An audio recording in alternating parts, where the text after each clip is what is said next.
وسلم على رسوله الكريم أما بعد فأعوذ بالله من الشيطان الرجيم بسم الله الرحمن الرحيم قالت الأعراب آمنا قل لم تؤمنوا ولكن قولوا أسلمنا ولما يدخل الإيمان في قلوبكم وَإِن تُطِيعُوا اللَّهَ وَرَسُولَهُ لَا يَلِتْكُم مِّنْ أَعْمَالِكُمْ شَيْئًا إِنَّ اللَّهَ غَفُورٌ رَّحِيمٌ إِنَّمَا الْمُؤْمِنُونَ الَّذِينَ آمَنُوا بِاللَّهِ وَرَسُولِهِ ثُمَّ لَمْ يَرْتَابُوا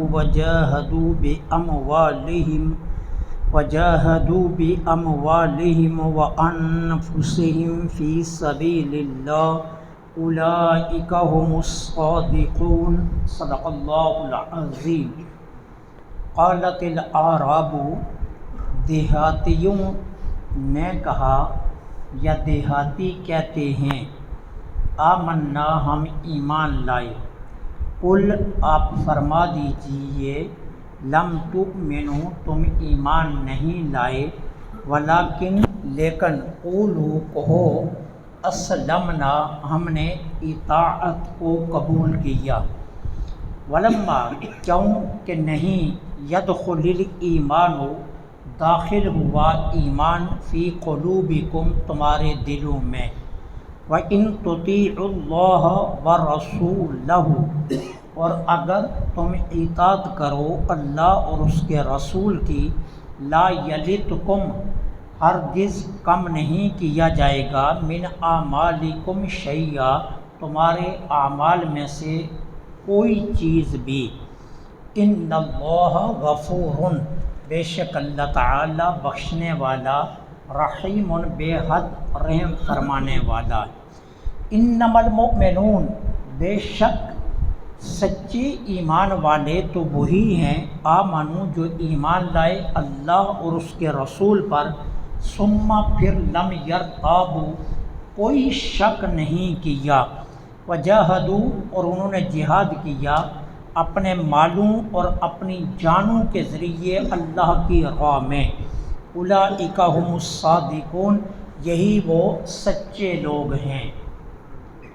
اس آیہ کریمہ کا شان نزول کچھ اس طرح ہے، قبیلہ بنو اسد بن خزیمہ کہ کچھ دیہات میں رہنے والے لوگ جب مدینہ طیبہ میں قحط پڑا تو قحط کے سال اپنے بچوں اپنی بیویوں سمیت مدینہ طیبہ میں آئے۔ اچھا، کچھ دن انہوں نے مدینہ طیبہ کے راستے میں قیام کیا اور پھر حضور کی بارگاہ میں حاضر ہوئے، کہنے لگے دیکھیے ہم آپ پر ایمان لائے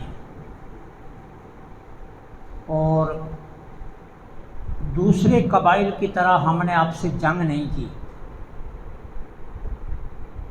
بغیر کسی جنگ کے ہم اپنے آل و عیال سمیت آپ کے پاس آ گئے۔ اب آپ کو چاہیے آپ صدقات اور خیرات کے ذریعے ہماری مدد کریں، کیونکہ یہ قحط کا دور تھا، اور حضور علیہ الصلوۃ والسلام کی ذات پر ایمان لانے کا احسان جتلانے لگے کہ جی ہمارا بڑا احسان ہے، ہم نے جنگ نہیں کی، بغیر جنگ کے ہم ایمان لے آئے، تو حضور کی ذات پر احسان جتلانے لگے۔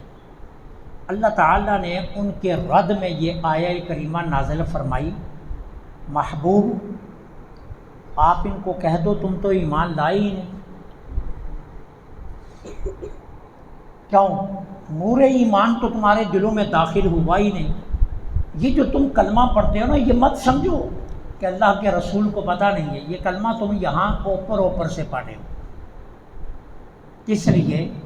تاکہ قحط کے دنوں میں تم صدقات و خیرات کے ذریعے فائدہ لے سکو، مال دنیا کے لیے تم کلمہ پڑھ رہے ہو، وقتی فائدے کے لیے تم کلمہ پڑھ رہے ہو، اور تمہارا کیا خیال ہے تمہاری منافقت سے اللہ کا رسول واقف نہیں ہے؟ اللہ کے رسول جانتے ہیں تم کیا کر رہے ہو۔ اب اللہ نے ان کے رد میں یہ آیہ کریمہ نازل فرمائی، قالت الاعراب، یہ اعراب کہتے ہیں دیہات میں رہنے والے، یہ دیہاتی لوگ کہتے ہیں آمنا، ہم ایمان لائے۔ محبوب آپ ان کو کہہ دیجئے تم ایمان لائے ہی نہیں۔ اب یہ قسمیں اٹھانے لگے کہ ہم قسمیں اٹھاتے ہیں ہم ایمان لائے۔ اللہ نے کہا نہیں تم ایمان نہیں لائے، ہاں وَلَكِنْ قُولُوا أَسْلَمْنَا، یہ کہو کہ ہم نے اطاعت قبول کی ہے، اطاعت قبول کی ہے، اسلام ایمان نہیں لائے تم، کیوں؟ وَلَمَّا يَدْخُلِ الْإِيمَانُ فِي قُلُوبِكُمْ، ایمان تو تمہارے دلوں میں داخل ہی نہیں ہوا۔ یہ دو الگ چیزیں ہیں، ایک ہے اسلام اور ایک ہے ایمان۔ نفس اسلام کیا ہے؟ کلمہ پڑھنا۔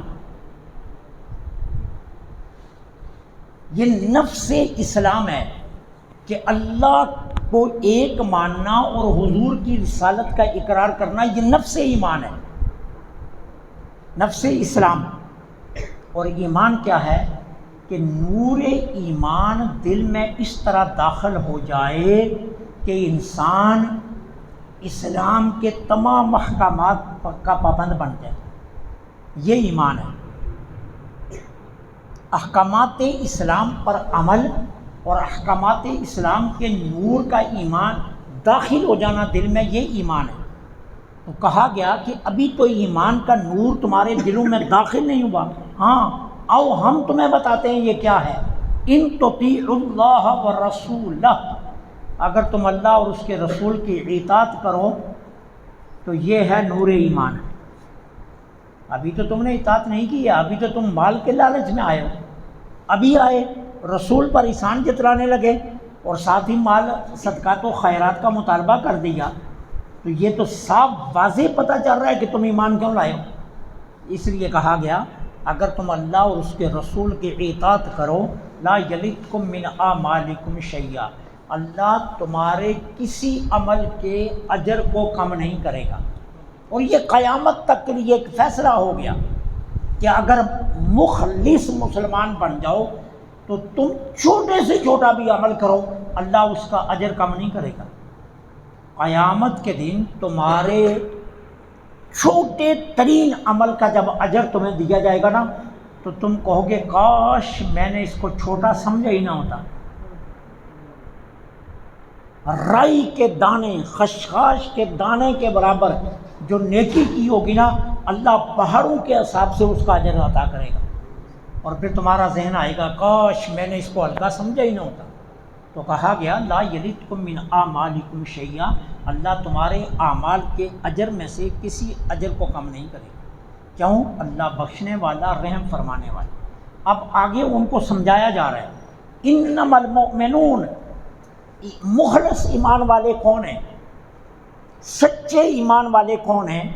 جو اللہ اور اس کے رسول پر ایمان لائے، ثم لم یرتابوا، پھر اس میں کوئی شک نہ کرے، کوئی شک ان کے ذہن میں نہ آئے۔ تکلیف آئی ہے، میں نمازیں پڑھتا ہوں یار پھر بھی میں مشقت میں پڑا ہوا ہوں، میں اللہ کے ہاں سجدے کرتا ہوں پھر بھی میرے اوپر آزمائشیں، یہ شک ہے۔ کیوں نہ سوچے کہ ہے یہ بھی میرے رب کی رضا ہے، اس میں بھی اس کی کوئی حکمت ہے جو مجھے تکلیفیں دے رہا ہے۔ ثم لم یرتابوا، پھر شک نہ کریں، حالات کیسے بھی آ جائیں، کیا کہے میں اللہ کی رضا پر راضی ہوں۔ ہمیں تکلیف کیا آتی ہے؟ کبھی کام رک گیا، کبھی بیمار ہو گئے، کبھی بچے کی نوکری نہ ملی، کبھی بچیوں کے رشتے نہ ملے، اس سے بڑی یہ کوئی تکلیفیں تو نہیں ہیں نا۔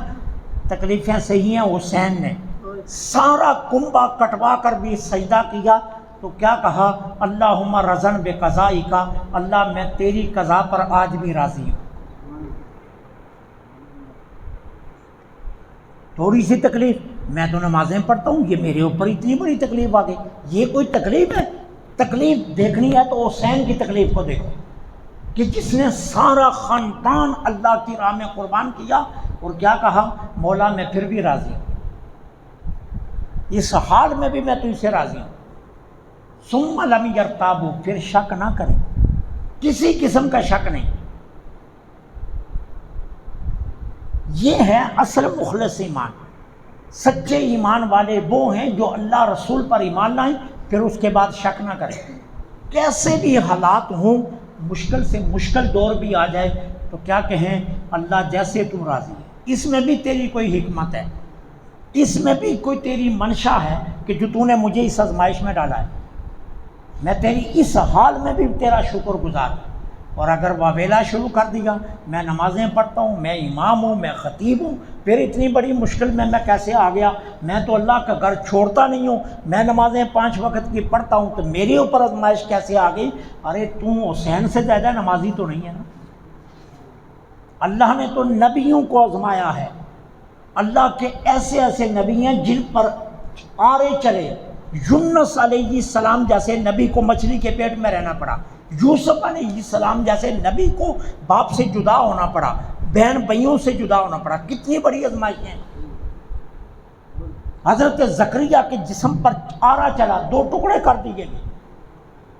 ایسے نبی بھی ہیں، 13 نبی ایسے ہیں جن کو ان کی اپنی امتوں نے پتھر مار مار کے شہید کر دیا، انہوں نے تو کوئی اللہ سے گلہ نہیں کیا۔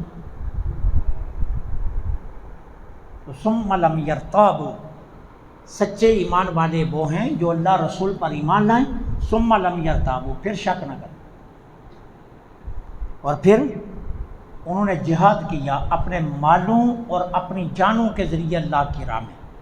یہ ہیں ایمان والے، مال بھی رب کو دے دیا، جان بھی رب کو دے دی، پھر کوئی شکوہ نہیں۔ حضرت ابوبکر صدیق جب میرے آقا ہجرت فرمانے لگے، گھر آئے، جو کچھ تھا سب سمیٹا اور ساتھ لے گئے، ایک ٹکا بھی گھر نہیں چھوڑا۔ کیوں؟ راستے میں اگر حضور کو مال کی ضرورت پڑ گئی تو ابوبکر یہ نہ کہے میرے پاس نہیں ہے، حضور فرمائیں تو ابوبکر حاضر کر دیں۔ کیا خبر کتنا لمبا سفر ہے، اس سفر میں کتنی ضرورتیں پڑ سکتی ہیں، اس لیے سارا گھر کا سامان ساتھ لے گئے، گھر چھوڑا، بیوی بچے چھوڑے، بستا استا گھر چھوڑا، اور حضور کے ساتھ ہجرت کر کے تنہا چلے گئے۔ یہ نہیں سوچا مکے والے میرے آل و عیال پر کتنا تشدد کریں گے، کتنا ان کا ناطقہ بند کریں گے، کتنا سوشل بائیکاٹ ہوگا، فکر ہی نہیں کی، حضور کے ساتھ چلے گئے۔ اور پھر غار ثور میں کتنے زہریلے سانپ نے ڈسا اور بار بار اس نے کاٹا، لیکن ابوبکر نے اپنے ایڑی کو حرکت تک نہیں دی، زہر پورے جسم میں سرایت کر گیا۔ امام اہل سنت فرماتے ہیں جو ایک مومن کے کرنے کا کام تھا ابوبکر تو کر گئے کہ حضور پر جان قربان کر گئے، یہ تو پھر حضور کا کمال تھا نا کہ حضور نے ابوبکر کو جان واپس کر دی، لیکن ابوبکر تو جان دے چکے تھے نا اپنی، کہ زہر سارے جسم میں سرایت کر گیا۔ تو سچے ایمان والے یہ ہیں کہ جو جہاد کریں اللہ کے راہ میں اپنے مالوں اور اپنی جانوں کے ذریعے، فرمایا اولئک ھم الصادقون، یہ ہیں وہ سچے ایمان والے۔ اللہ سے